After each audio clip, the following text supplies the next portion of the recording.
खरोखर गुड फ्रायडेची भक्ती एक भक्ती असल्यासारखं वाटलं, एक समाधानकारक वाटलं की असे सेवक जर आपल्याला जर मिळाले तर अतिशय चांगल्या पद्धतीचं होईल असं मंडळीकडून मला या 2 दिवसामध्ये ऐकण्यात आलं. तर प्रधानांना मी विनंती करतो की त्यांनी खरोखर असेच सेवक तुम्ही आमच्या मंदिरात जरी तुम्ही 1-2 आठवडे येतात तरी 2 आठवड्यासाठी पाठवून देण्याची थोडी कृपा करावी आणि त्यांच्या अतिशय चांगल्या स्पष्टीकरणाबद्दल आणि त्या परमेश्वराच्या प्रवचनाबद्दल जे उद्गारावर ते बोलले त्यासाठी मी त्याचं मनापासून आभार मानतो. आणि ईस्टरसाठी पण त्यांना मी विनंती केली. 6 महिन्यापूर्वी मला वाटते आपले पहिल्यांदा ज्यावेळेस आले होते तेव्हाच मी डिक्लेअर केलं की तुम्ही गुड फ्रायडेला आणि ईस्टरला तुम्ही असलं पाहिजे. आणि खरोखर त्यांनी आमच्या विनंतीला मान देऊन त्याने अतिशय सुंदर अशा वचनातून आम्हाला माननात दिलेला आहे. त्याबद्दल मी त्यांचा पुन्हा एकदा मनापासून आभार मानतो. आणि आज ईस्टरची जी उपासना प्रार्थनेमधला जो संदेश आहे तो ऐकण्यासाठी आम्ही आतुरतेनं फुल चर्च भरलेला आहे. मला वाटतं पुढं जागा आहे फुल एक जागा एक खुर्चीसुद्धा शिल्लक नाही. अशा पद्धतीनं सगळेवाले खरोखर परमेश्वराच्या नावाला धन्यवाद देऊया. आणि जे गीत गात आहे आणि प्रधान आम्ही विनंती करतो की त्यांनी एक गीत गावं आणि मग संदेशाला सुरुवात करावी.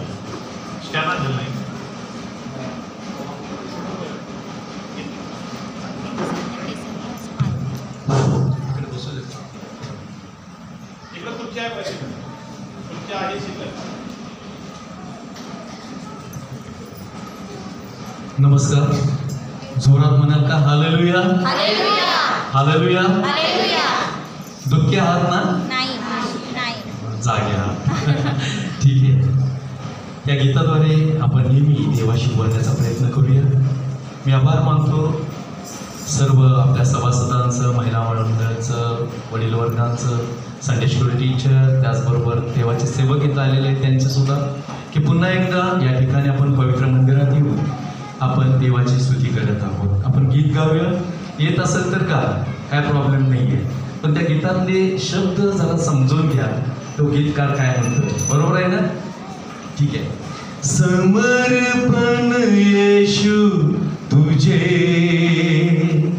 मेरा जीवन येशू तुझे, समर्पण येशू तुझे, मेरा जीवन येशू तुझे, मेरे लिए तूने क्रूस उठाया, मेरे लिए तूने क्रूस उठाया, तेरा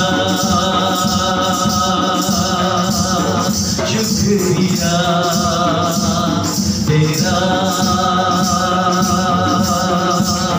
शुक्रिया.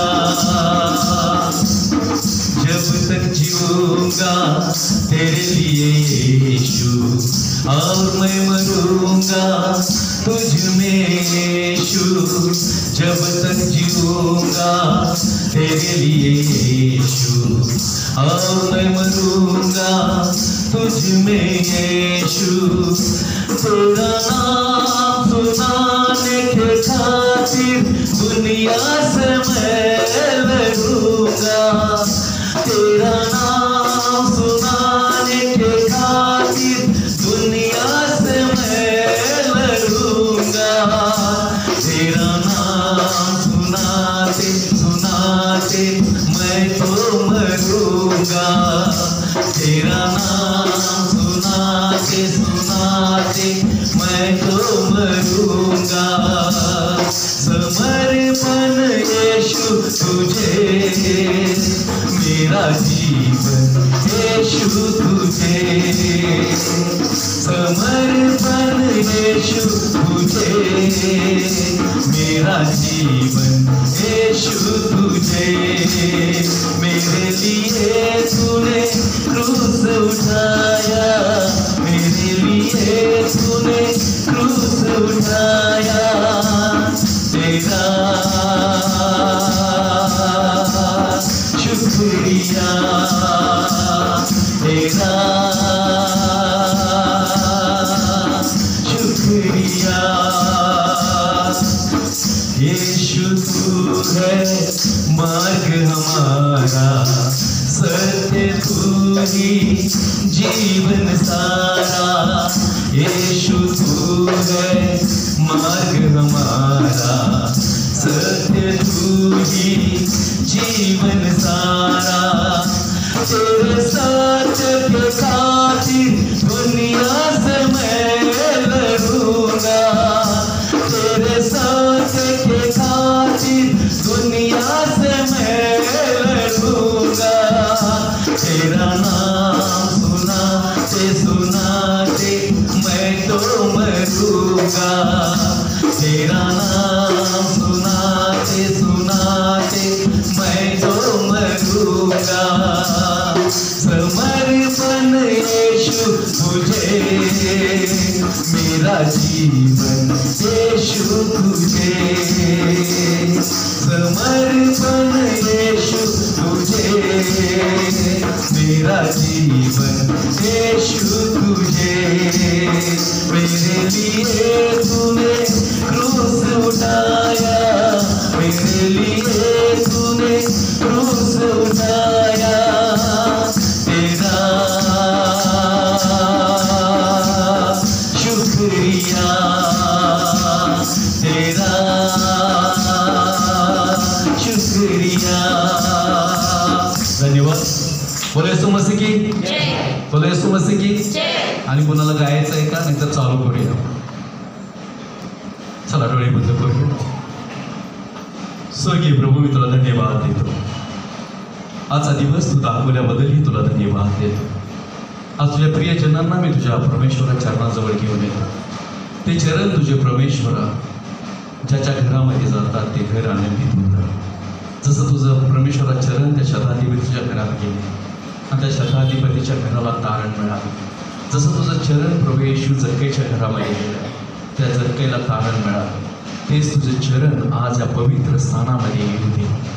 या पवित्र स्थानात आलेल्या तुझ्या प्रियजनांच्या घरामध्ये येऊ दे आणि तुझ्या चरणाची धूळ परमेश्वराच्या आम्ही होतो ते या देहामध्ये रूपांतर केल्याबद्दलही तुला आम्ही धन्यवाद देतो। प्रभू, इथून पुढचा वेळ मी तुझ्या हातामध्ये देत आहे। प्रभू, मजमधून तू तुझ्या प्रियजनांशी बोलणारा माझा पवित्र प्रभू येशू तू आहेस। प्रभू, देह मात्र या ठिकाणी मी उभा करत असताना आत्मिकरित्या माझ्यातून बोलणारा तुझ्या प्रियजनांशी तू आहेस। तुझ्या आज समस्येमध्ये प्रभू या पूर्ण पोरले मंडळीला मी देत आहे। प्रभू, जे येऊ शकलेले नाही आहेत त्यांचं मन तू अधीर करणारा माझा देव आहेस आणि या प्रियजनांचं पाव त्यांच्या घरामध्ये जाताच प्रत्येक प्रभू येशूच्या नावाने समस्या दूर केल्या जाऊ देत, मृत्यूचे आत्मे निघून गेले जाऊ देत, आजाराचे आत्मे निघून गेले जाऊ देत आणि त्यांच्या जीवनामध्ये प्रभू तुझ्यासाठी ओढ निर्माण होऊ दे, असं दयेने कृपेने कर येशूच्या नावामध्ये, आमेन। ठीक आहे, आज काहीतरी वेगळं ऐकायला सर्वजण आलेला आहात, कराय का? अरे किंवा नाही? आज तर आनंद करा। आनंदित आहात का? अंतकरणातून आहात का? झोप आली का रात्री जाऊ? 3 दिवसाचा प्रवास करतोय मी। आता आवाजावरून कळाला असेल किंवा डोळ्यावरून तोंडावरून कळायला असेल। थकायचं नाही, भागायचं नाही, दमायचं नाही, नुसतंच धावायचं आपल्याला। हालेलुया। म्हणून तर तुम्हाला म्हटले या गीताद्वारे काय ऐकायला मिळते बघा, जोपर्यंत जिवंत आहे तोपर्यंत तुम्हाला लढायचं आहे आणि तुमचं युद्ध साधं सुद्धा नाहीये प्रियानो। तुम्ही म्हणत असाल काय एखाद्याला मारायचं सोपं आहे हो, पण त्या सैतानाला जर मारायचं असेल तर वचनाची तलवार हातात असणं गरजेचं आहे। सैतानावरती विजय मिळवायचा असेल तर त्याची दुधारी तलवार तुमच्या हातामध्ये असण्याची गरज आहे। म्हणून मी म्हणतो माझ्यासाठी नाहीये तर देवासाठी इथे बसा, माझा ऐकायला येऊ नका, देवाचा ऐकायला या। मी बोलणारा कोणी नाही, तो देव बोलणार आहे तुमच्याशी, बरोबर आहे ना? जो माझ्याशी बोलतो तो तुमच्याशी बोलू शकतो। म्हणून आम्ही दिवस रात्र एक करतो। तुम्हाला सांगू दे, मी कोल्हापूरमध्येच रात्री होतो, रात्री 1 वाजलंय मला। किती वाजले? 1 वाजला आणि मला झोपायला किती वेळात? 4:30ला उठून आणि प्रार्थनेला बसलो। ते काय बोलू देवा मलाच माहित नाहीये, पण फक्त योजना माझी बुद्धी करत होती, हे बोल ते बोल ते बोल। पण देवानं आज तुमच्यासाठी एक वेगळं काहीतरी आणलेलं आहे आणि त्यामध्ये आपण समर्पित करायचं। मी माझं मोठेपण नाही सांगत, जर तुमची बुद्धी जर देवाचा विचार करत असेल, डोळे बंद असताना जर तुम्ही देवाचा ध्यास घेतला असेल तर बायबलच्या प्रत्येक गोष्टी तो उलगडून सांगायला तुम्हाला तयार आहे। आमेन म्हणाल का? मग कधी कधी असं होतं, रात्रभर मी झोपलो नाहीये आणि शेजारचे आमचे घरचे म्हणतात, अरे घोडत होतास की, करायचं नाही, अरे किंवा नाही. पण तुम्ही जागे असता ही मला माहितीये, पण तुमचेच लोक काय म्हणतात, काय सांगतोय. बरं, आम्ही आमची वेदना सांगत असतोय, रात्रभर मी झोपलो नाहीये. आमचेच म्हणतात, काय सांगतोय, रात्री तर चांगला घोरत होतास की, डोळे सुद्धा तुझे बंद होते. पण सांगू द्या, तुमचे डोळे बंद होते, तुम्ही घोरत होता, पण तुम्हाला झोप नव्हती, आतून तुम्ही जागे होता. खरं आहे का? खरं आहे ना? तसंच आहे ही गोष्ट. जेव्हा आम्ही आतून जागतो तेव्हा देव आमच्याशी बोलतो. म्हणून आतून जागण्याची गरज आहे, बाहेरून नाहीये, आतून जागायचं आहे. आम्हाला जागायचं आहे, जगायचं नाही, जागायचं आहे. तर देव काय करतो बघा, देवाला वधस्तंभी दिलेले आहे आणि त्यातला एक शताधिपती. मी म्हणतोय म्हणून नाही बायबल उघडायचं, आता मी शास्त्रभाग मुद्दाम सांगणार नाही, पुढच्या काय मला विचारणार खरं आहे का खोटं आहे मी सांगते. तर बघा, तो जर शताधिपतीचा एक शिपाई होता, तो बघतोय येशूकडे, हालचालच होत नाहीये, वधस्तंभावरती हालचाल होत नाही. का होत नाहीये? तर आधीच येशूनं सांगितलेलं आहे. आणि तो मोठ्याने ओरडून आपला प्राण सोडतोय आणि खरंच प्राण तिथं गेलेला आहे त्याचा, तो मेलेला आहे. आणि तो बघतोय, ऑब्झर्वेशन करतोय त्या 3 वधस्तंभावरती. तर इकडे 2 जे चोर आहेत हलायला लागले, म्हणजे हात बांध त्यांचे खेड्यावरती पाय, पण ते हलायला लागले, ते मेलेले नाहीये. मग त्याला डाऊट येतोय, असं कसं शक्य आहे? या वधस्तंभावर देणारा व्यक्ती सजासजी एवढ्या लवकर मरतच नाही 3 तासात, पण हा हालला झालाय, कशी प्रचिती घ्यायची? तो डुल नाही झालाय किंवा रिप्लाय काय त्याच्यामधून येत नाही. त्याच्या मनात काय येतं काय माहित, तो घेतो भाला आणि कुशीतच मारतो. आता त्या ठिकाणी मृत्यू येशू आहे, हालचाल काय होणार का? खरंच होणार नाही. पण एक गोष्ट घडली, त्याच्या कुशीत भाला घुसल्यानंतर त्यातून रक्त आणि पाणी उठलं गेलं प्रिया, आणि त्याच्या अंगावरती ते थेंब पडले आणि त्याला भासलं, त्याला अनुभवाला खरोखरच हा देवाचा पुत्र आहे. खरोखरच मान्य केलं त्यानं, आणि त्यानं मान्य केलं, त्या शताधिपतीने मान्य केलं, तर सैन्यात मान्य केलं. कारण आम्ही इतक्यांदा या सुलीवरती लोकांना दिलं, लोक मेलेच नाहीत, कारण त्यांना आम्हाला 3 दिवसानं खाली काढून त्यांचे हातपाय मोडावे लागत होते. हातपाय मोडणे म्हणजे माहितीये का काय? हाडं मोडणे. आता आमचा पाय असा वागतोय, लक्ष द्या माझ्याकडे, आमचं पाय असं वागतात ना, पण हे पाय उलटे मोडतात, आणि म्हणजे तो पळू नये. हात बी इथून तोडतात, तोडणे म्हणजे पुराणीने नाही, हाडं मोडले जातात, म्हणजे तो हाताने काहीतरी स्वतःला वाचवण्याचा प्रयत्न करू नये. आणि काय होतं बघा, हा पहिला दिवस होताच, तो मेलेला आहे, त्याला प्रचिती पडली आणि त्याला आश्चर्य वाटले, विश्वास ठेवला, त्या गोष्टीवर विश्वास ठेवला. पण अधिकारी असल्यामुळे, सरकारी नोकरदार असल्यामुळे त्याला पहारा करावा लागणारच होता. आणि त्यांना कळतं की आता वधान चढत आहे, शब्दात येणार आहे, म्हणून देह टांगणं हे अयोग्य आहे. म्हणून तिघांचीही देह खाली काढण्यात आली, तिघांचीही देह खाली काढण्यात आली. बघतात तर काय, ते चोर अजून सुद्धा जिवंत आहे. म्हणजे आता त्यांच्या हातापायाचे खेळ काय केले, काढलेले. येशूच्या सुद्धा, 2 चोरांच्या सुद्धा. पण चोर तडपडायला लागले, वेदनेने तडपडायला. पण येशूची बॉडी तशी स्तब्ध आहे, म्हणून त्याचे हातपाय तोडतात. कुणाचे? 2 चोरांचे. येशूचे तोडतात का? नाही आहे. कारण शास्त्रलेख असं सांगतो, माझ्या जे वेदीचा कोकरा आहे त्याचे हाड मोडायचे नाही, म्हणून तर येशूचं एकही हाड मोडलं गेलं नाही आहे. पण या ठिकाणी असं आहे, शास्त्रात सांगतं एशिया 53 मध्ये की त्याला अपराधात गणण्यात येत आहे, पण त्याला श्रीमंताची कबर लाभणार होती. पण आता कबरेत देणार कोण, घालणार कोण, हा प्रश्न होता. कबर कुणालाही मागायची, पण देवाने त्या अधिकाऱ्यांमध्ये एक आरंथाईचा योशोब ठेवला होता. तो एक अधिकारी होता, आणि तो जो होता ना, तो लपलेला शिष्य होता, लपलेला देवाचा अनुयायी होता. आमीन म्हणाल का? तसं आमच्यातील काही लोक असे आहेत, लपलेले आहेत पण कार्य करत आहेत. हालेलुया आहे. तुम्ही काय ना काय तर कार्य करत आहात, तुम्ही लपलेले आहात, पण योग्य वेळेस तुम्ही समोर येता.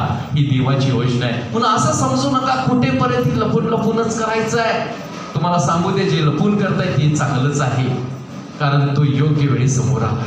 आणि त्याने काय केलं? आनंदाच्या हिशोबनं पिलाताकडे गेला आणि पिलाताला विनंती त्याने केली, महाराज त्याचा देह फक्त मला द्या. काय द्या? त्याचा देह मला द्या.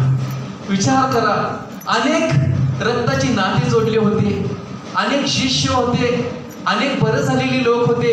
कुणी येशूचा देह मागितला नाहीये, कुणी धाडस केलेली नाहीये. पण या ठिकाणी त्या आरमथाईचा जो योशोब होता त्यानं ती धाडस केली, विनंती केली, तो देह मागितला आणि देवानं त्या पिलातामध्ये मी कार्य केले. म्हटले जा घेऊन. काय कर? जा घेऊन. मग त्यानं तागाचे वस्त्र घेतले आणि काय केले? येशूच्या देहाला गुंडाळले, घेऊन तो गेला. कुठे? तर त्याने स्वतःसाठीच एका रानामध्ये सुंदर अशी कबर खणली होती. तिथं बाग होती आणि त्या कबरेत अजूनपर्यंत कोणाला ठेवलं नव्हतं. त्या कबरेत माझ्याने तुमच्या येशूला ठेवलं. कबर म्हणजे जमीन खोदणं नाहीये प्रियानो. आमचा गैरसमज काय, आम्ही जे डोळ्याने बघतोय कबर म्हणजे तेच म्हणतोय, तसं नाहीये. कबर म्हणजे गुहा. कबर म्हणजे गोवा. आणि कोल्हापूरमध्ये पुष्कळ गोवा आहेत, पन्हाळ्यामध्ये पुष्कळ गोवा आहेत, माहिती आहे ना, त्याला गोवा. आणि आमच्या नजर कबर म्हणजे काय? खंड माती पूर त्याला. तसं नाही आहे. त्या कबरेत ठेवल्यानंतर त्याने धोंड लावली. गार्डन पुढं होतं, धोंड लावली. म्हणून तर येशयाच्या प्रवृत्तामध्ये काय वचन सांगतं बघा, तो मेल्यानंतर त्याला श्रीमंतांची कबर प्राप्त झाली. कशाची? श्रीमंत व्यक्तीची कबर प्राप्त झाली. बायबल बारकाईने बघा तुम्ही, एक आणि एक गोष्ट या ठिकाणी खरी होताना मला दिसत आहे. खरंच ती श्रीमंताची कबर होती. आरमताईचा जो योशोब होता त्या सभेचा अधिकारी होता आणि त्याने ती कबर येशूसाठी दिली. आज तुम्ही काय देत आहात? तुम्ही काय येशूला देतात हे महत्वाचं आहे. आणि मग आम्हाला पाहायला मिळतं पुढं काय घडतं बघा. येशूला ठेवलं आणि दुसरा दिवस चालू झाला. म्हणा, दुसरा दिवस चालू झाला. दुसरा दिवस चालू झाला. आता हे शास्त्री पुरुषांच्या अंगातले किडे काही मरायलाच तयार नाहीत. वडिलांच्या अंगातले किडेच मरायला तयार नाहीयेत. अधिकाऱ्यांच्या अंगातले किडेच मरायला तयार नाहीयेत. परत ते पिलाताकडे जातात. त्याला मारलं म्हणून थांबले नाहीयेत ते. येशूला त्यांनी वधस्तंभावरती मारलं, यामुळे ते अजूनही शांत नाहीयेत. तर त्या पिलाताकडे जाऊन काय म्हणतात माहितीये का? काय म्हणतात माहितीये का? महाराज, आम्हाला तुम्हाकडे एक विनंती करू द्या. काय? तर तो येशू असा म्हटला होता, मला पापी जनांच्या हातात धरून देण्यात येईल, मला ते मारतील, पण मी तिसऱ्या दिवशी किती मोठ्याने म्हणा ना यार, तिसऱ्या दिवशी पुन्हा उठणारा देव आणि उठलाय ना. 1 2 3 4. आता कसे मंडळी जागे झाली. तर त्यांना ती डाऊट होता की येशू उठणार आहे असं म्हटलेलं आहे आणि असं होऊ नये की ते शिष्य येऊन त्याचे देह पळवून नेतील आणि सगळीकडे येशू उठलाय उगाचच म्हणतील. तर काय करा तुम्ही? त्याच्यावरती पहारा लावा. काय लावा? पहारा द्या. पिलात वैतागलेला असतो. तो म्हणतोय, हे सर्व सैन्य तर मी तुमच्याकडेच दिलेलं आहे, काय करायचंय ते एकदा तुम्ही करून घ्या. वैतागलेला माणूस आहे आता तो. कारण एवढं करूनही तुमचं मन भरत नाहीये का? त्याला मारूनही तुमचं मन भरत नाहीये का? आज आमची परिस्थिती ती झालेली आहे. इब्री लोकांपत्र 6व्या अध्यायाने 4 ते 6 वचनामध्ये असंच सांगितलेलं आहे की आम्हाला पवित्र आत्म्याचा अनुभव आहे, तिच्या येण्याचा अनुभव आहे, वचनाचा अनुभव आहे. आम्ही प्रचिती घेतलेली आहे आणि आम्ही जर पतित झालो तर त्या पापाची क्षमा नाहीये. तर आम्ही रोज आमच्या पुरतं येशूला वधस्तंभावर देतो. शास्त्र भाग इब्री लोकांपत्र 6वा अध्याय 4 ते 6 हे वचन आहे. विचार करा काय सांगतं. मी जर आता पतित झालो, मला एवढं माहिती आहे, तर आमच्या पापाची क्षमा नाहीये. खरंच क्षमा नाहीये. आणि आम्ही स्वतःपुरते येशूला रोज वधस्तंभावर देत आहे. कळतं का मी काय सांगत आहे? हा पिलात म्हणतो, अरे आता तर तुमचं मन भरलं नाहीये का? कितीपर्यंत त्या मूर्तीच्या शरीराच्या पाठीमागे तुम्ही लागलेला आहात. घ्या, तुम्हाला पाहिजे ते घ्या. आणि परत एकदा दस्त किंवा पंच किंवा तुकडी ते घेऊन जातात आणि येशूच्या कबरेवरती पहारेला लावतात. पहारा लागतो. आज आम्हाला माहिती आहे पहारा करणारे आमचे लोक कसे आहेत बघा. श्रीमंत झाला, बंगले आले, गाडी आली की वॉचमॅन दारात ठेवतो. होय किंवा नाही? जिथं तुम्ही काम करत आहात आज जायच्या ते सिक्युरिटी गार्ड असतं. खरंय का नाही? हॉस्पिटल गेला तर प्रवेश करायच्या ते तो पुढे येतो, काही काम आहे, वॉचमॅन असतो. पण तुम्हाला माहिती आहे का, हे वचन आत्तापासून नाहीये. स्तोत्र संहिता 127 मध्ये बघा, परमेश्वर जर नगर रक्षत नाहीये तर पहाऱ्या करायचं जागरण व्यर्थ आहे. पहारेकरी उगच आलेली नाही, सिक्युरिटी उगच आलेली नाहीये. ही आधीच बायबलमध्ये सांगून ठेवले येणाऱ्या युगामध्ये माणूस माणसालाच ठेवेल सिक्युरिटीसाठी. म्हणून मोठमोठे मंत्री बघा आम्हाला दिसतात बघा, तेव्हा तुम्हाला माहिती आहे कोट पॅन्ट घालून असतात, काही जण सफारी घालून असतात आणि त्या मंत्र्याच्या आजूबाजूला फिरत असतात. कोणाच्या? पण ज्याचा मंत्रीच माझा प्रभू येशू आहे त्याला सिक्युरिटीची काय गरज आहे? आम्ही म्हणाल का? कळतं का काय म्हटलं मी? ज्याला वॉचमॅनची गरज नाहीये, जो परमेश्वर तुमचं आणि माझं रक्षण करतो, त्या परमेश्वराकडे रक्षण करण्याची प्रार्थना करा ना. तो करणार. माणसं ठेवून काय होत नाही. विचार करा, माणसं ठेवून सुद्धा आज मंत्र्यांची हत्या झालेली तुम्हाला ऐकायला मिळतात. होय किंवा नाही? माणसं ठेवून सुद्धा तो मनुष्य मेलेला दिसतो तुम्हाला. कारण जीवन देणारा परमेश्वर आहे, त्याच्याकडे मागा ना. तू माझं रक्षण करा. तो परमेश्वर काय म्हणतो बघा, मी तुझं रक्षण करणारा देव आहे. म्हणून तो स्तोत्र संहिता 23 मध्ये आम्हाला ऐकायला मिळतं, मृत्यू छायेच्या दरीतून मी जर जात असलो तरी तू माझ्या बरोबर नाहीयेस. बरोबर आहे का?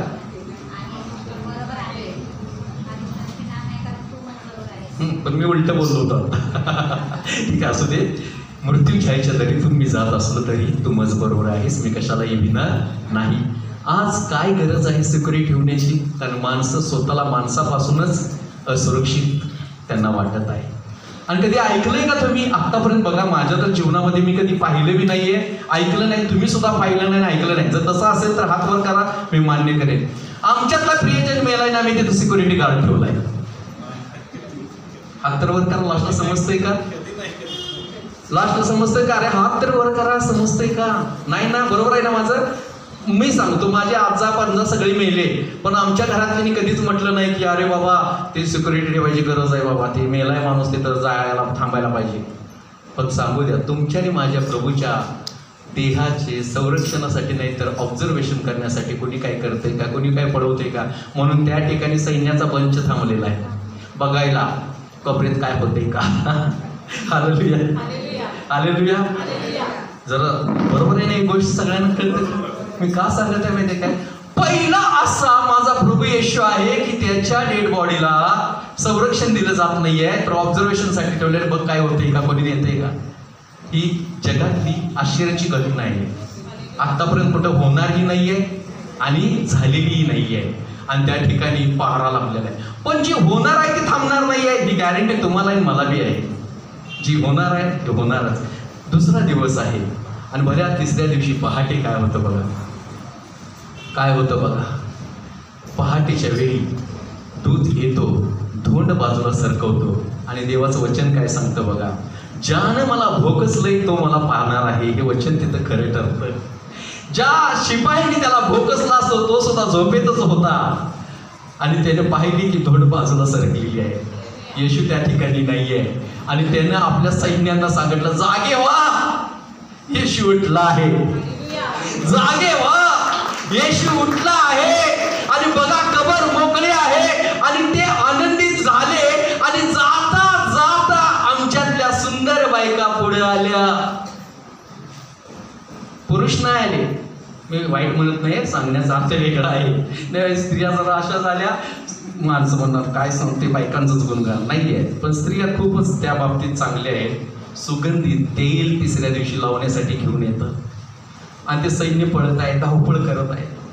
काय झालं, काय झालं, काय सांगण्यासारखं नाहीये. पळतच आहेत.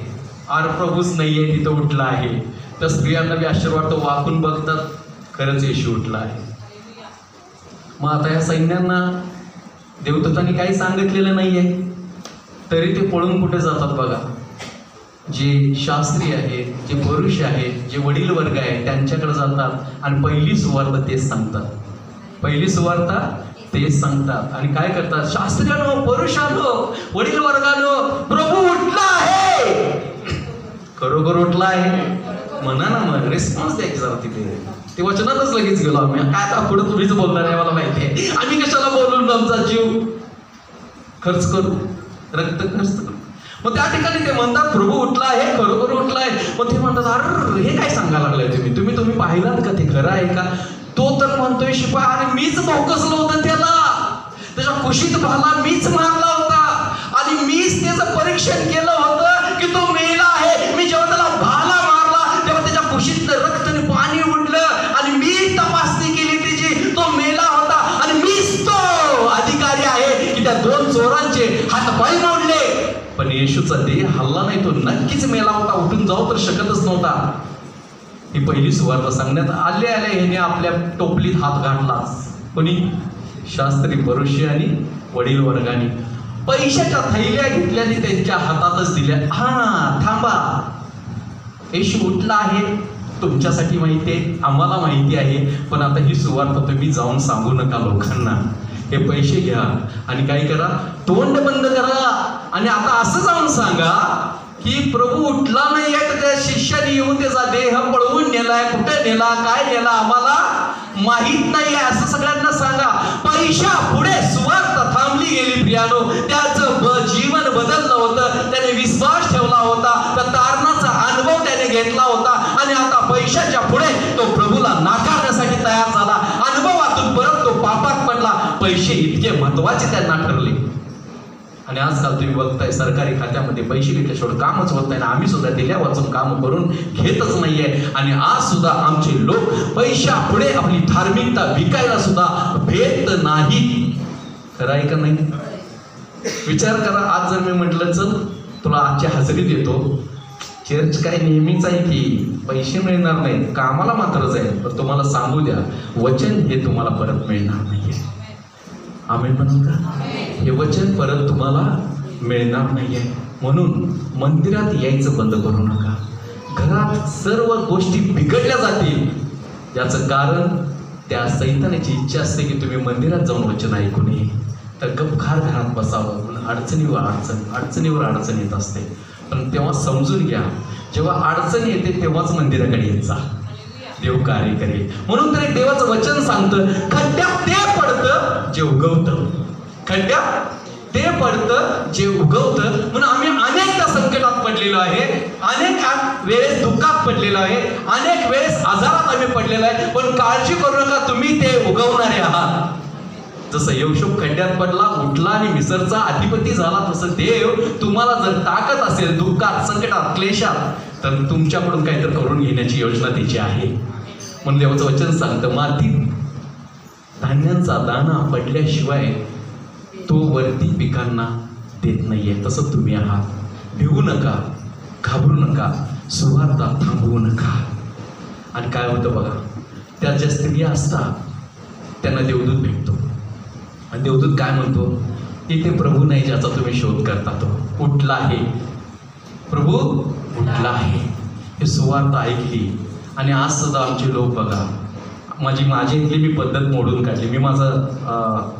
मी पण नाही सांगत, आमची परंपरा होती की कब्रस्तानातच भक्ती भरायची आणि चर्च मोकळे व्हायचे, चर्चच बंद करायची आणि ती भक्ती कब्रस्तानात व्हायची. विरोध करून मी म्हटलं, कब्रस्तानात जाणारे कब्रस्तानात जा, पण चर्च जर बंद दिसलं तर मी स्वतः कुलूप तोडून चर्च चालवीन म्हटलं. गेले 8 वर्ष झालं पहिली भक्ती चर्चमध्ये होते. आमेन म्हणाल का? कारण म्हटलं मंदिरातली भक्ती कधी बंद व्हायला नाही पाहिजे. आणि आज सुद्धा ती प्रथा पडलेली आहे. जुने लोक सुद्धा या गोष्टीचा मला विरोध केला. एक तरफ दुनिया होती आणि एक तरफ मीच होतो. आणि त्या चर्च भरलेल्या चर्चमध्ये एकटाच रडत होतो मी खाली मान घालून. माझ्या जवळ बसायला सुद्धा कोणी तयार नव्हतं. ह्यो काय सांगतोय, आजचं पोरगं काय सांगते आम्हाला, आम्ही आमची जिंदगी घातली मंदिरामध्ये, असे म्हणणारे लोक माझ्या विरोधात बसले. मीटिंग रचली, तुम्हाला माहिती आहे का, मोठी मीटिंग चर्चमध्ये झाली आणि मी एकटाच बेंचपाशी रडत होतो. देवा, माझ्या बेंचच्या आजूबाजूला बसायला सुद्धा कोणी तयार नाहीये. पुढे बसतात, मागे बसतात, पण मला म्हणत नाही जरा सरळ तिकडे मी बसतो, अशी लाकडी बेंच आहेत माझी. तर कोणीच नाहीये, फक्त मी रडून पाणी गाळत होतो. देवाला म्हटलं, माझी बाजू मांडणार होतोय. जो विरोध होता तोच म्हणायला लागला, बायबल असं सांगतोय येशू कबरत नाहीये. आम्ही म्हणाल का? जो विरोधात उठला होता त्याचं मुख बदललं, त्याचे विचार देवाला बदलला. आणि त्या ठिकाणी सांगू दे, 100 90 माझ्याकडून आले, 10 जणच विरोध केले आणि यशस्वी आमची प्रार्थना झाली. आणि तुम्हाला सांगते, पहिली प्रार्थना अशी झाली की आतापर्यंत झाली नव्हती गेले 7-8 वर्षापूर्वी, की मी देवाला प्रार्थना केली, जर तू खरंच भक्ती घेत आहेस तर काय तर मिरॅकल कर. तर तुम्हाला सांगू दे, 5:15 पूर्ण चर्चमध्ये धुकं आलं होतं. आणि प्रत्येक जण म्हणत होते आत्तापर्यंत मंदिरात धुकं कधी पाहिलं नाही, पण मला एकट्यालाच माहित होतं मी काय प्रार्थना केली. मी माझं मोठे पण नाही सांगत. तर त्या ठिकाणी प्रत्येकाला वेगळा अनुभव आला आणि प्रत्येकाने त्या भक्तीतून उठून म्हटलं की जर वर्षी पहिलं मंदिरात येईल, नंतर आमच्या प्रियजनांना आम्ही भेटायला जाईल. आणि आज तीच पद्धत आहे, पहिलं मंदिर मग बाकीचे सगळे. आमेन म्हणाल का? मग या ठिकाणी त्या स्त्रियांनी पाहिलं की येशू नाहीये. त्या देवदूतानं सांगितलं की जा नी तुझ्या माझ्या प्रिय भावांना म्हणजे शिष्यानाही तू जाऊन सांग. तेव्हा जेव्हा ही गोष्ट लेडीज ओरडून सांगायला लागले. आज कोणी ओरडलं का? सकाळी पहाटे कोण ओरडलं का नाही? जेंट्स कोण ओरडले का? पण लेडीज सांगत असताना कोणी विश्वासच ठेवला नाही. अरे खरंच प्रभू उठलाय, अरे खरंच प्रभू उठलाय. ते म्हणतात काय सांगायला लागलेस बाई सकाळ सकाळी तो प्रभू उठलाय प्रभू. पण पेत्र जरा हे होता, आवेशाने भरलेला होता, यव्हान आवेशाने भरलेला होता. पेत्रनं सगळं सोडलं, धावला तिकडे. हे सांगतात ती खरं आहे का बघूया. पण त्या पट्ट्याची धाडसच होईना कबरीत डोकावून बघायची. कारण का? आम्ही कबर म्हटल्यावर एकटा गेलो की भीती वाटते, जो सगळ्यांनाच वाटते ना वाटते. अरे किंवा नाही मग तसं तो भिला. मागचा येऊन बघतोय तर खरंच प्रभू उठलाय. तर तो बघतो ते कापड तिकडेच आहे, तो रुमाल तिकडेच आहे. आनंद हाच त्यांना झाला. ते जोरात म्हणू लागले माझा प्रभू उठला आहे. आम्ही म्हणाल का? माझा प्रभू उठला आहे. आणि ते जातात आणि एका खोलीमध्ये एकत्र होतात आणि प्रार्थना करू लागतात की प्रभू तू उठला आहे. जे ते आम्हाला सांगितलं ती खरं झालेलं आहे आणि तो आमच्यासाठी उठलाय. मग देव त्यांना भेटायचा थांबलेला नाहीये. तुमचा आणि प्रभू तुम्हाला भेटायचा थांबणार नाही. जिथे ते प्रार्थनेला बसतात तिथे त्यांच्यात डिस्कस चाललेला आहे. प्रभू उठला आहे, कसं आता काय करायचं, कसं लोकांना जाऊन सांगायचं. मग त्यातले दोन मत पडली गेली. एक जण म्हणायला लागला प्रभू उठला आहे तर मी तपासणी करणार. काय करणार? किंवा नाही? कोण होता तो? खरंच आहे त्याचं. मी तपासणार. आणि त्यातल्या त्यात येशूला पहिल्यांदा काय झालं काय माहिती, देव पण दाखवलं. आम्ही म्हणाल का? त्या वधस्तंभावरती दाखव म्हणून तो जोर म्हणतो तुझा देव पण प्रगट कर बाबा, तू ये खाली. आणि ते अधिकारी मी म्हणत असतात दाखव तू देव आहेस, आम्ही विश्वास ठेवतो, एक कृसावट खाली. पण तेव्हा नाही केला. पण या ठिकाणी मात्र प्रभूने चमत्कार केला. दारं खिडक्या सगळ्या बंद आहे आणि प्रभू अंतर्ध्यान म्हणून हात आला. हालेलुया. बघा मेल्यानंतरचा हा पहिला चमत्कार आहे. तो डायरेक्टली हात आला. आणि मग आमचे जे आता म्हणतात प्रभू उठलाय प्रभू उठलाय, आता ते म्हणू लागले काय म्हणू लागले? भूत आले, घाबरले. प्रभू म्हणते घाबरू नका, भिवू नका, मी आहे, मी आहे. तसं तुम्हाला सांगू द्या, भिवू नका, घाबरू नका. प्रभू आहे, तुमच्या बरोबर आहे. तुम्हाला तिने टाकलेलं नाही, सोडलेलं नाही. तो अंतर्धामाला म्हणून भिवू नका. तो तुमच्या हृदयात नेहमीच आत बाहेर करत आहे. आणि मग त्या ठिकाणी थोमाला उत्सुकता भासली. सगळे म्हणतात प्रभू मान्य आहे, तूच आहेस तूच आहेस. पण थोमा उठला, नाही नाही माझी एक शंका आहे. आणि ते शंकेचं मन असं तुमच्यात आणि माझ्यात आहे. पण थोमा बदलला पण आम्ही नाही बदललो. अजून सुद्धा शंका आहे. देवा तो करशील काय? माझ्या मुलाचं असं कर, माझ्या मुलीचं तसं कर, माझ्या नवऱ्याचं तसं कर, माझ्या घरच्यांचं तसं कर. अरे किती शंका. शंकेनं भरलेलं मन जरा बाजूला तर ठेवून बघा. मी पण जरा बाजूला तर ठेवून बघा. स्वार्थ पण जरा बाजूला तर ठेवून बघा. देवाला देवाचं काम करू तर द्या. पण थोमा मात्र ऐकायला तयार नाही. प्रभू मी तुला बघणार. प्रभू म्हणतो बघ. तेव्हा तो गोटा आपल्या देवाच्या हातामध्ये पहिला असं घालून बघतो. होल आहे, रक्त लागतं. कुशीत हात घालतो आणि म्हणतो माझा प्रभू. हालेलुया. परीक्षण करून माझा प्रभू. खरंच तो माझा प्रभू आहेस. प्रभू त्याला काय म्हणतो? तू मला चापचलास, माझ्या कुशीत हात घातलास, जखमीत बोट घातलंस, म्हणून विश्वास ठेवलास. पण आजचं प्रभू वचन तुमच्यासाठी बोलत आहे. पण जे मला न पाहता विश्वास ठेवतात ते धन्य. आमेन. जे मला न पाहता विश्वास ठेवतात ते धन्य. मग विचार करा, तुम्ही येशूला पाहिले आहात का? अरे प्रश्न केला आता मी, खरंच केलेला आहे मनापासून. मग हा प्रश्न माझाच आहे. मी तर येशूला पाहिलेला नाही. पण एक काय, त्याच्या आत्म्याला आतून महसूस करतो. जगाच्या दृष्टीने इमॅजिन करून देवाला पाहणं वेगळं, पण आत्म्यातून जाणणं हे वेगळं आहे. म्हणून देवानं सांगितलंय आज तुम्ही ते आहात की ते आम्ही येशूला पाहिलेलं नाही आहे. पण देवाने तुम्हाला आणि मला धन्य म्हटलेलं आहे. कारण आम्ही त्याच्यावरती विश्वास ठेवतो. येशू तो आहेस. आमेन म्हणाल का? येशू तू आहेस म्हणून आम्ही विश्वास ठेवतो. म्हणून तरी विश्वासाचं प्रतीक आहे की देव तुमच्यात कार्य करतो. पण विश्वास डळमळीत होऊ देऊ नका. विश्वासामध्ये कमजोर पडू नका. कंबर बांधा, हिंमत बांधा, कारण तुम्हाला त्या दृष्टाशी लढायचं आहे आणि तुम्हाला येशूचा प्रचार करायचा आहे. मग इथे काय होतं बघा, त्या शिपायांनी जो अनुभव घेतलेला आहे त्या पैशापुढे त्यांचं तोंड बंद झालं. त्यांना वाटलं की सुवार्ता थांबेल आणि त्या अधिकाऱ्यांना वाटलं, त्या सैन्यांना वाटलं आता आमच्या पुढे कोण काही करणार नाही आहे. पण तुम्हाला सांगू द्या, एक चिंगारी रान पेटवते. एक चिंगारी रान पेटवते. वणवा त्याला मराठीत आपण म्हणतोय. ऊस माहितीये का? ऊस तोडल्यानंतर ते पालापाचोळा असतोय, तो शेतकरी काय करतोय, भाडभड वाकेल होतोय, काडी लावतोय का? एकच काडी लावतोय तर रान पेटलं जातं. त्याच प्रकारे पृथ्वी तलावरती सुवार्ता पेटली गेली. सुवार्ता थांबली गेली नाहीये. सुवार्तावर सुवार्ता अडवणूक केली गेली. आणि तुम्हाला सांगू ते, या अडवणूकमध्ये काय होत होतं माहितीये का? ख्रिश्चन लोकांचा छळ झाला. ख्रिश्चन लोकांना भोकसण्यात येत होतं, तलवारीने काढण्यात येत होतं, तेलात टाकण्यात येत होतं, भालीने भोकसण्यात येत होतं. पण तरी मरणाला भेले नाहीत ते लोक, कारण त्यांना सत्य समजलं होतं. आणि देवाचं वचन सांगतं योहान 8:32 मध्ये, ज्याला सत्य समजतं तो बंधनमुक्त होतो. मग आज आम्हाला सत्य समजलेलं आहे तर सुवार्ता आमची का थांबलेली आहे? कारण आम्ही आमच्या मरणाला भीतो. होय किंवा नाही? होय किंवा नाही? आम्ही मरणाला भीतो. पण तुम्हाला सांगू द्या, जर तुमचं आणि माझं मरण, मगाशी गीत गायलं ते योग्य आहे बघा, मी देवाचं नाव घेत घेतच मरणार, जगाशी मी लढणार, ही पद्धत आमच्यात पाहिजे. तरच सुवार्ता पुढे पुढे जाते. आणि तुम्हाला सांगू द्या, एक मागे गेला तर 10 पुढे येतात. आज मी जर मागे गेलो तर 10 मनुष्य देव उभा करेल आणि त्याचं कार्य वाढत राहील. म्हणून आज तुम्हाला सांगू द्या, प्रभू उठला आहे आज म्हणणं लय सोपं आहे. खरोखर उठला आहे असं सांगणं सुद्धा सोपं आहे. पण त्याचं कार्य घेऊन जेव्हा हातात तुम्ही बाहेर पडता तेव्हा किती अवघड आहे कळेल. ज्या कोल्हापूरच्या ठिकाणी मी राहिलो होतो काल रात्री, एकही कानावर शब्द आला नाही माझ्या, प्रभू उठला आहे.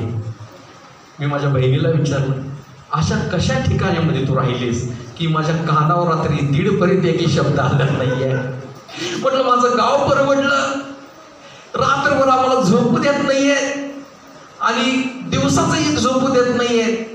काय आहे तू, कसं राहतेस इथं? म्हटली सगळे इथं अशीच लोक आहेत आणि आपापल्या पद्धतीनं काम करतात. एक चान्स दे म्हटलं, त्या गावात पुन्हा येता येतो मी. आमेन, हालेलुया. म्हणून तुम्हाला सांगण्याचा अर्थ इतकाच आहे, प्रचाराला कधी नाही म्हणू नका, प्रार्थनेला कधी नाही म्हणू नका, बायबल वाचायला कधी नाही म्हणू नका, किंवा आराधना करायला कधी नाही म्हणू नका. ना जाणं कधी आम्हाला मृत्यू येईल आणि देवाच्या समक्षमध्ये आम्हाला उभा करताच आम्ही लाजून तिथे मी म्हणेन, देवा नाही, मला तिथे लई लाज वाटत होती. पण तुम्हाला सांगू द्या, आजच्या ह्या पूर्णस्थानाच्या भक्तीच्या वेळेमध्ये कबर माझ्या प्रभूचीच आज देखील मोकळी आहे. तुम्ही सगळ्या जगातही माहिती आहे, कबर मोकळी आहे. कशासाठी माहिती आहे का? त्या मोकळ्या कबरीकडे आम्ही बघावं आणि सांगावं की माझा प्रभू जिवंत आहे. अनेकाच्या कबरा या धर्तीवरती आहेत, सजलेल्या आहेत, फुललेल्या आहेत, गार्डन झालेले आहेत, पक्षी त्याच्यामध्ये फिरत आहेत. पण त्या कबरला उखरल्यानंतर सगळा वास आणि दुर्गंधीच येतो. ती कबर माझ्यासाठी नाही आहे. म्हणून देव म्हणतो, ज्याच्यावर मी प्रेम करतो त्याच्या शरीराला मी पुजण्याचा अनुभव येऊ देणार नाही आहे. मग तेच तुम्ही मी आहात. विचार करा, आज आपल्या प्रियजनांच्या कबरा जर आम्ही खोडल्या तर हाडं बाहेर येतात, मांस बाहेर येतं. पण अशा काही कबरं असतात की त्यातली एक हाड आणि पासळी सुद्धा, केस सुद्धा घावत नाही. जाणून घ्या, प्रभूने त्याला त्या देहासह तुटवलेलं आहे. म्हणून देवाचं वचन सांगतं प्रगटीकरण 7 मध्ये, प्रगटीकरण 7व्या अध्यायामध्ये, ज्याने माझ्यासाठी सुवार्तेसाठी आपला प्राण दिलेला आहे त्यांच्या हातामध्ये झावळे आहे आणि ते स्वर्गाच्या सिंहासन समोर आहेत आणि ते दिवस रात्र म्हणत आहेत, प्रभू तुझ्या नावाला मी धन्यवाद देतो. आणि प्रभू म्हणतो, या झावळ्याच्या घेतलेले लोकांचा समुदाय काय आहे? तेव्हा योहान म्हणतो, मला माहित नाहीये. आता मला सांगू दे. पृथ्वीला ती झावळी घेऊन फिरला ना तुम्ही गेल्या 2 आठवड्याच्या पूर्वी, फिरलाय ना? पण बघा आता बायबलमध्ये प्रगटीकरण 7 मध्ये काय सांगते, पांढरे वस्त्र परिधान केलेला एक समुदाय होता आणि त्या समुदायाच्या हातामध्ये स्वर्गातलं वर्णन सांगायला, ती झावळी होती.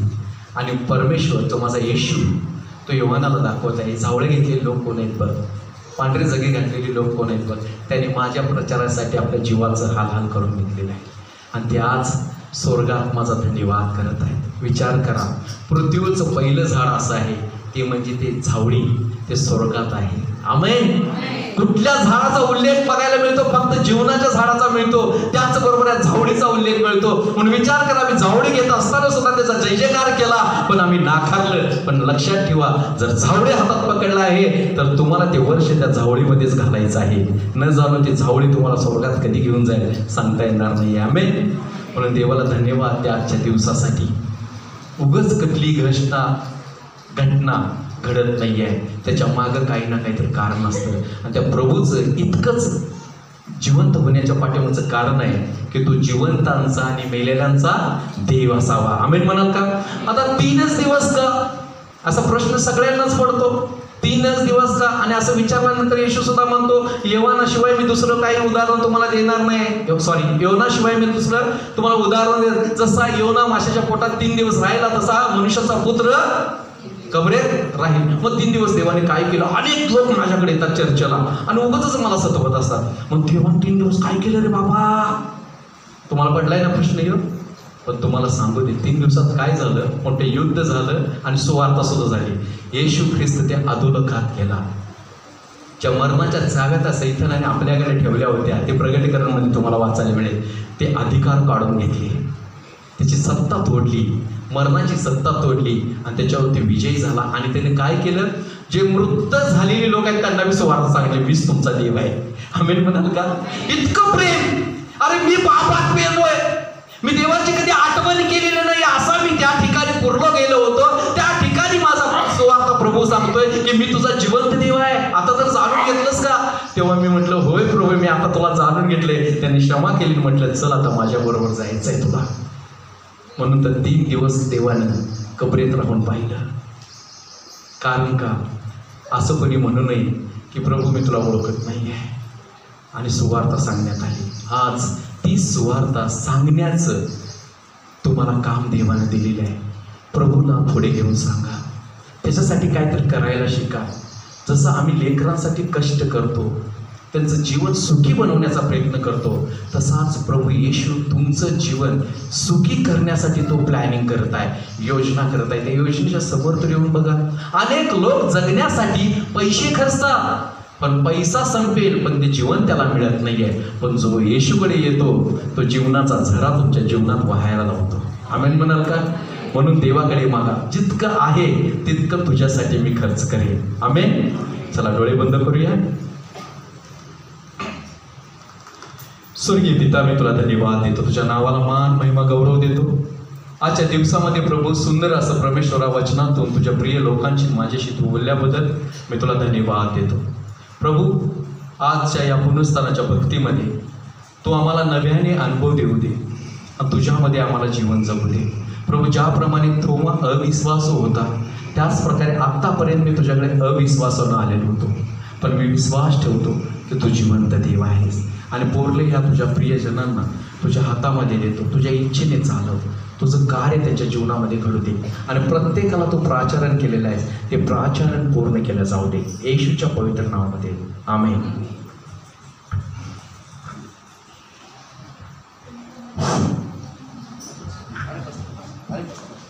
आता मी काय बोलणार आहे तुम्हाला माहितीच आहे. अतिशय सुंदर असा संदेश, कल्पना सुद्धा नव्हती की असा संदेश आमच्या मंडळीमध्ये